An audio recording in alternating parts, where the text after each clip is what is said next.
Here's how to allow camera access on Snapchat. Now, if you're on the Snapchat app on your iPhone or Android and it says something like, oops, Snapchat is a camera app and you need to give it access to your camera and or microphone, I'll show you how to fix it. The first thing we're gonna do is go out of Snapchat. So let's completely close out of the app.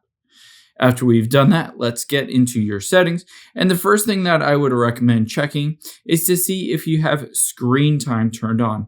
If you have content and privacy restrictions turned on, this will prevent your ability to change the settings and allow access to the camera and microphone. So I would recommend turning this off. Now keep in mind when you do turn this off, there could be an issue with a password on here. If there is, just enter that password in. The next thing we'll do is go through the basic step of enabling access to Snapchat. Of course, you need to give it access to your camera and microphone. It doesn't automatically have access to it. So here you can see microphone and camera. Toggle both of these on, and now you should be able to see the camera works normally. However, this doesn't work for every instance, and if you don't see the camera and microphone option, or this doesn't work for you, I'm going to walk you through a third step that will definitely fix it. Let's get back to the settings, and let's go back to the very beginning of the settings.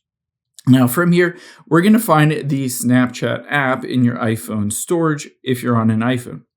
All we're going to do is offload this app and reinstall it. Now keep in mind, if you're on an Android phone, all you're going to do is find the Snapchat app in the settings and clear the cache and clear the storage.